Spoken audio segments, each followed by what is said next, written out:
Hey, what's up? Welcome to DGenEd. That's degenerative education, meaning none of this is financial advice. Just me having fun looking at charts and going over data. And so this is pre-market prep for Friday, February 14th.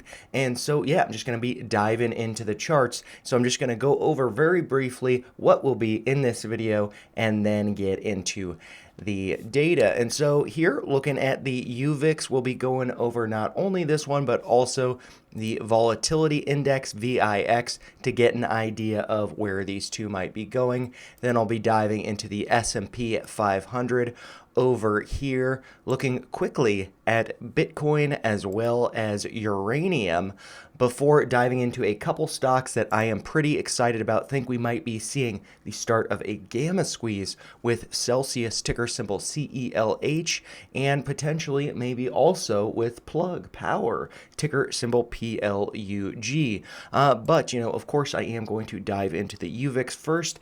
And just because today is kind of special, I did just want to say, happy Valentine's Day. I thought of this meme last night and just posted it. Good morning, everybody. You complete me. So, happy Valentine's Day. I hope you have a great day. I, unfortunately, have to be at work, so that's why I am pre-recording this. And so, anyways, looking at the UVIX here, it did close yesterday at $27.42, being down about 3% on the day, bouncing a little bit in the pre-market. And something pretty cool about where it closed at yesterday at 27.42 is this blue line that I have drawn here that was a gap that had previously been filled. Just left the line up there because maybe it's important. However, we did hit a low yesterday of $27.27, and I am very curious to see if it will be coming down to $27 today and perhaps heading lower, maybe down to 25. But if volatility is coming down today, during market hours, it's quite possible we could be surprised with something over the weekend, and then this does spike up on Monday. So always good to be cautious about that. But then looking over at the 10-minute time frame, we can kind of get an idea of what happened yesterday. And, let's see. So, a couple days ago on Wednesday, we did test $30 a share, wicking just above that, before heading down, more or less being flat in the overnight before opening yesterday. And then we kind of faded down towards 27.42. So, I am very curious to see if this does head lower.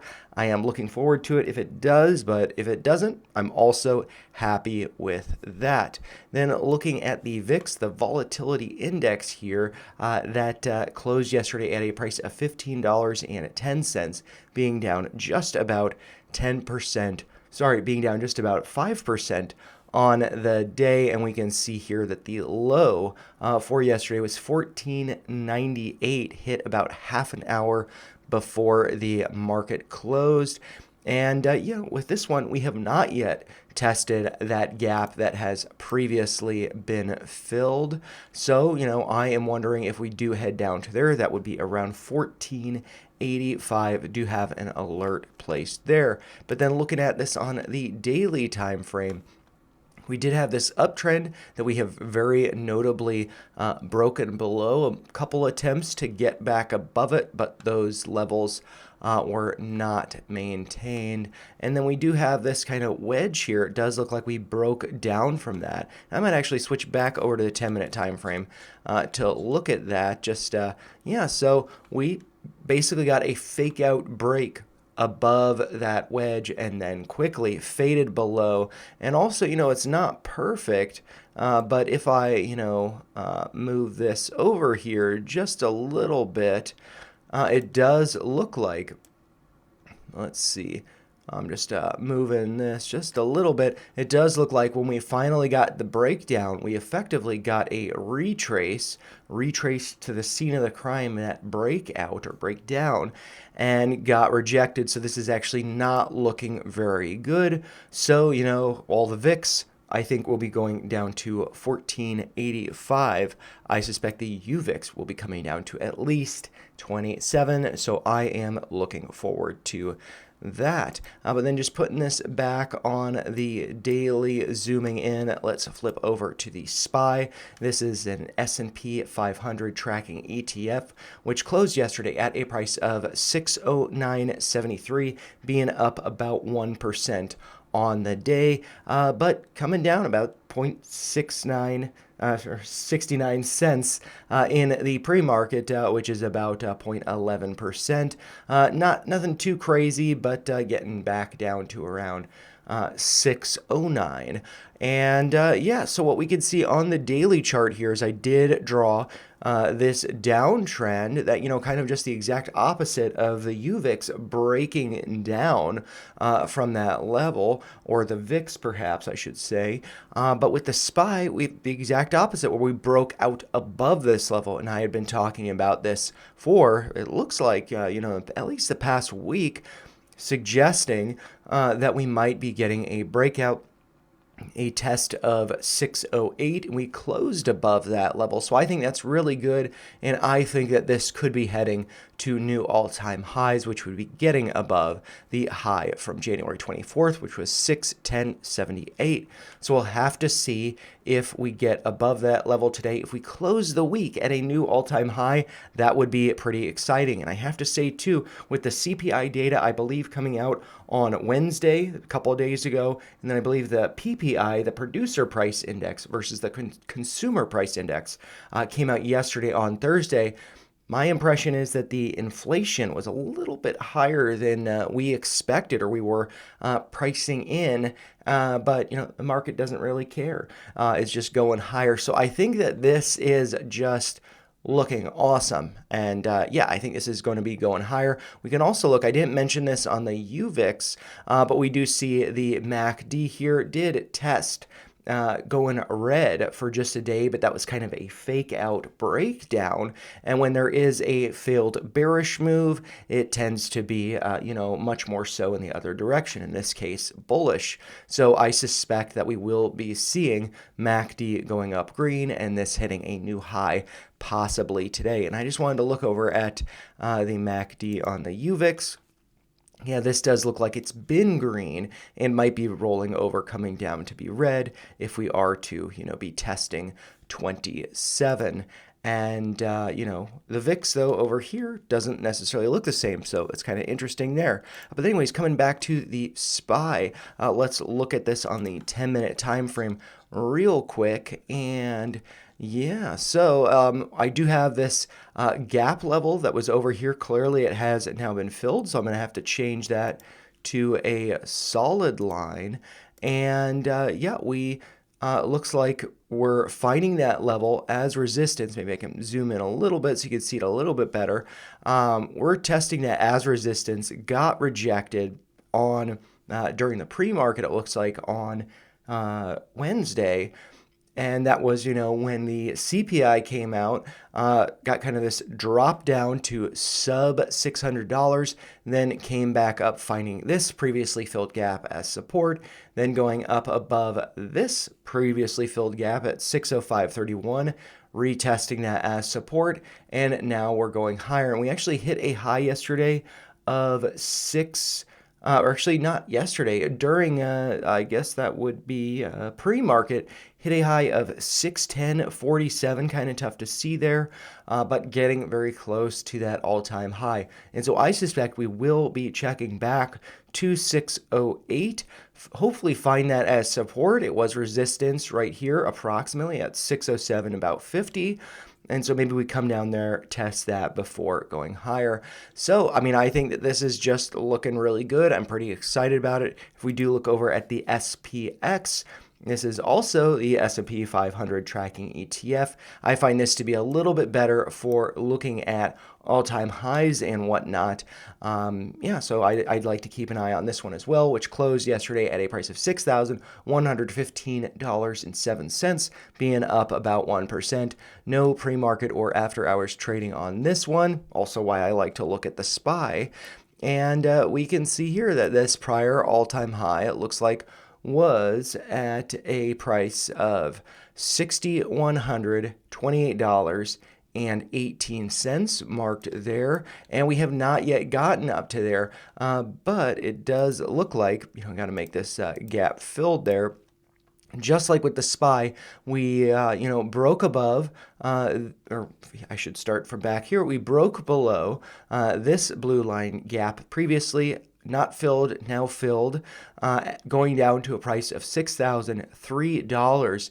Bouncing once we got above that previously filled gap, kind of retested it a couple times there, double bottom before breaking above this previously filled gap at around $6,070, broke above that, pulled back to retest it, bounced above. So I suspect we could be coming back to around $6,101.24, retesting that, which was tested over here as resistance.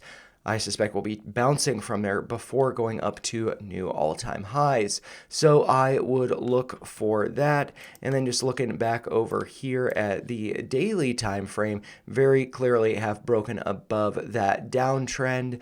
And we did close above $6,101.24. So that looks good. I think that'd be a good level for us to, check back on, but then close above, getting up to new all-time highs. Would be great to see the week closing at new all-time highs. I think that'd be making headlines and get people pretty excited to throw some more money in the market.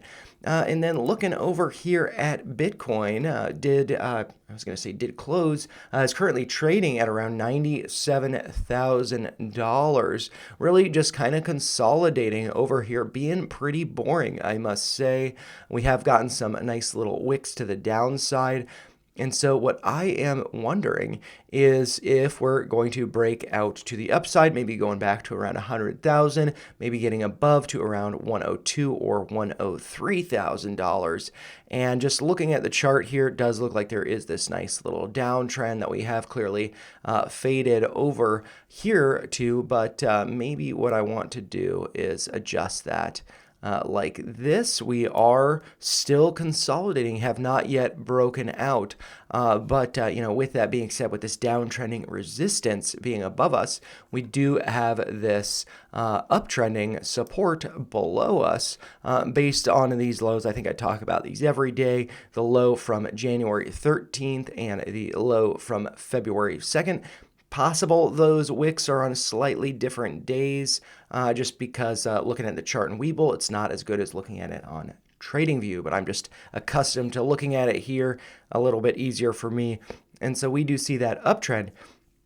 Maybe we pull back to retest it right around $94,000 or $93,000. We do have this 786 marked here right around 93,500, and that would also correspond with, getting pretty close to this purple line that I have drawn here, which is just basically a very nice dip buying level around $92,600 has been wicked down to many, many times before bouncing pretty nicely. And we can actually get a measurement of some of those bounces. Here's a smaller one that's over 10%. Here's a bigger one that's nearly 20%.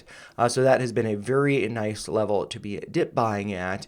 And so maybe we do see a retest of it, testing this red uptrend. Also, though, at this point, if we do get to this yellow downtrend, that would probably be breaking below all of those levels. But I would just look for, if we do wick down to that downtrend, I would look for a wick back above, or a move back above to see closes above these levels. So yeah, pretty excited about Bitcoin. Then I also wanted to go over URA, which is the Global X Uranium ETF, which closed yesterday at a price of $28.96.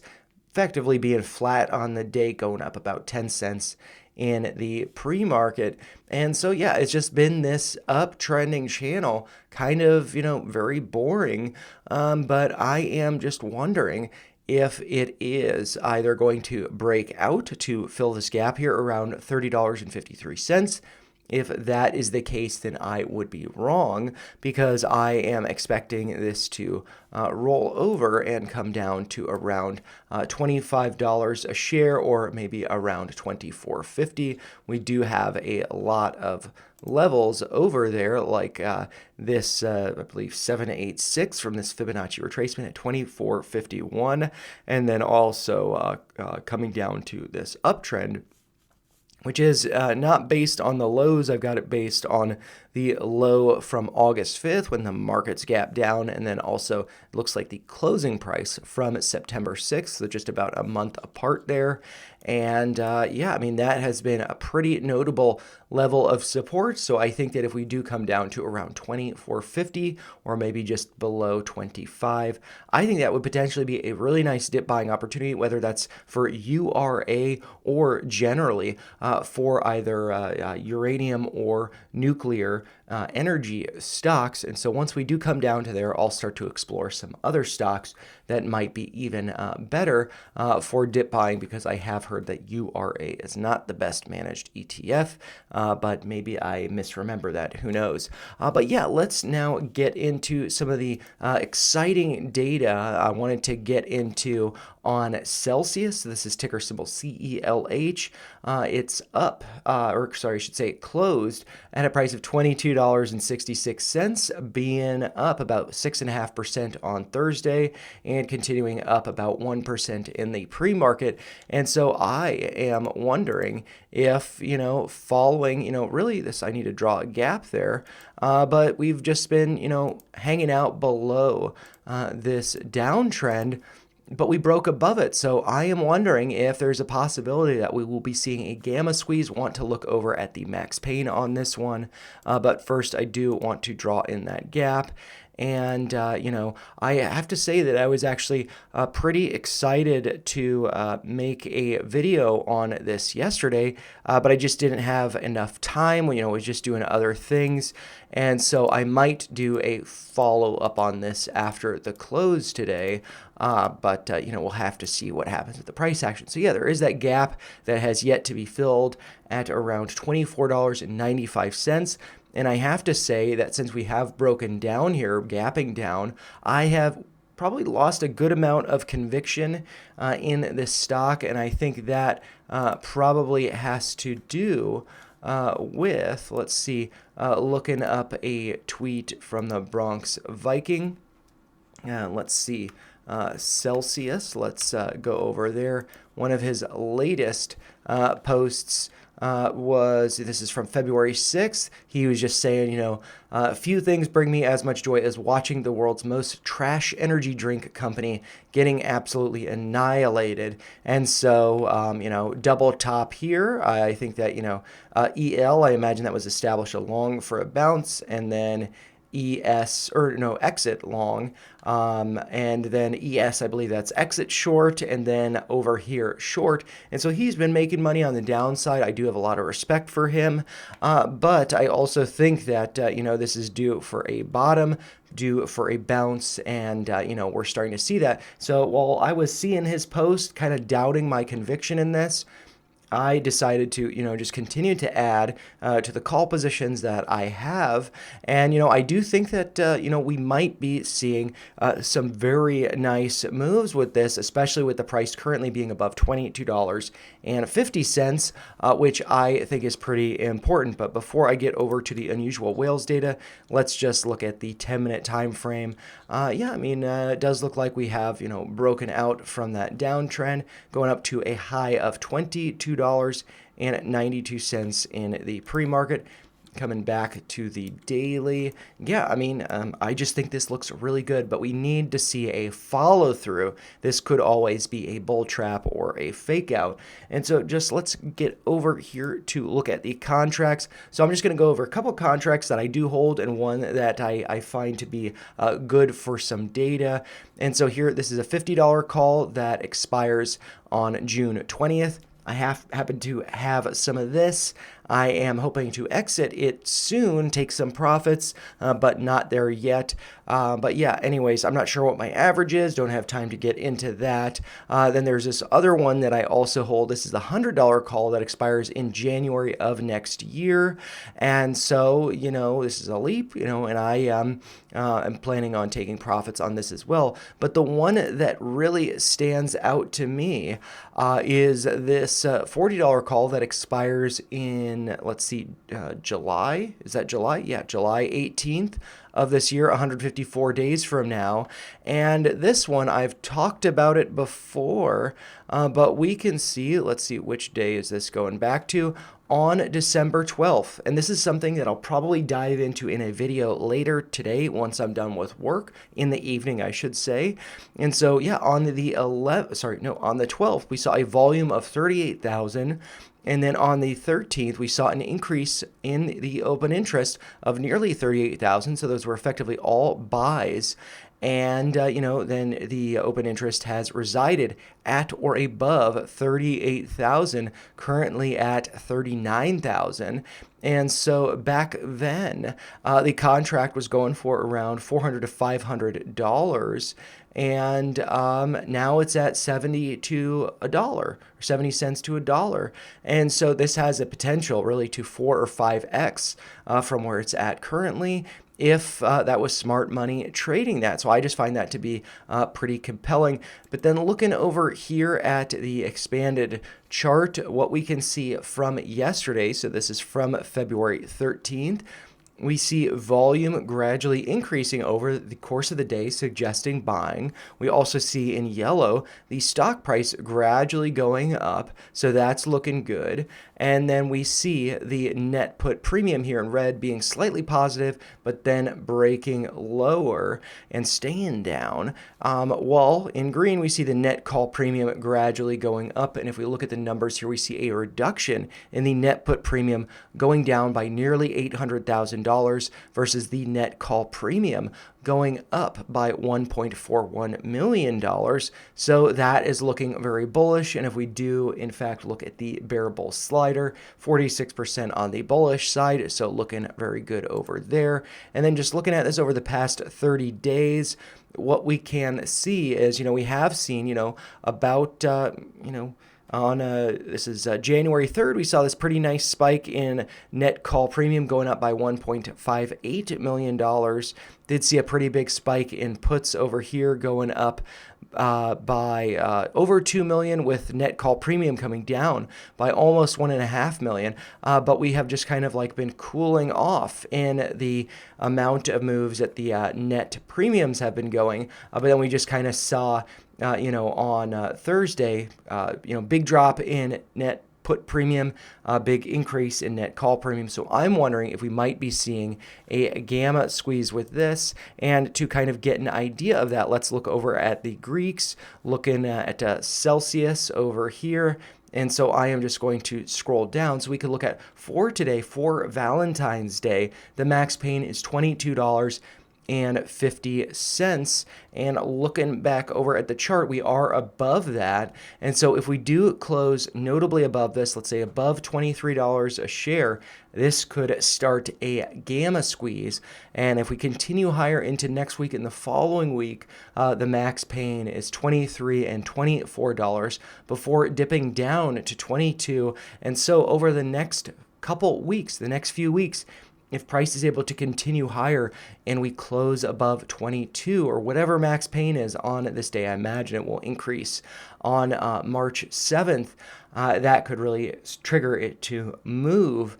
Although I think that we will be getting blocked by then the max pain increasing to 24 and then to 30. So good to keep that in mind. But, I will probably be doing a follow-up video on this this evening because I am curious to see where it closes at, if it closes above 22.50. And then really quickly, because I do have to get heading to work, wanted to go over the plug power chart, which did hit a low on Wednesday of $1.57. And then from there, it looks like on Wednesday went up by nearly 2%. And then yesterday on Thursday went up by 6.67%, closing at a price of $1.76, but still being below $2 a share. And so I'm not going to get into the chart too much here, hoping that it does get above $2 and start to, test some of these levels up here. But if we do look over at the data over here, this is a call that I happen to be in. This is a $5 strike call that expires in January of next year, but I just wanted to look at the data over here. This is from February 13th. We can see, just like Celsius, increase in volume over the course of the day, suggesting buying, with the stock price in yellow going up, net put premium coming down, whereas the net call premium has been going up. While Plug is a fairly small stock as far as the net premiums go, we do see a decrease of about 50,000 in net put premium and an increase in over 54,000 in net call premium. So that is looking pretty good. It does look like a lot of the data was actually neutral, but if we just look at the chart here, we can see net put premium coming down, volume going up alongside net call premium going up. So that is generally just looking good. Looking over the past 30 days, it did see some big moves over here in the net call premium as well as net put premium over here, but it's kind of cooled off a little bit, and so maybe we're starting to ramp back up. So we will have to see with that. But then here, of course, I wanted to look at the max pain for today. I imagine it's $2 a share. So if we can close above $2 today, that is getting about 18 cents higher than where it's currently trading at in the pre-market. Let's break above 186 and get back up to 2. If we can close above 2, I think that we could be, starting to make some moves to maybe 250 or 3 in the following weeks. And next Friday, the max pain is actually 250, so let's get above that. But anyways, I got to get heading to work. And so, as always, those are just my thoughts. If you found them helpful, make sure you like the video, share your thoughts in the comments down below, and make sure you subscribe to the channel for more videos like this. Have a great Friday and happy Valentine's Day to you all. Take care.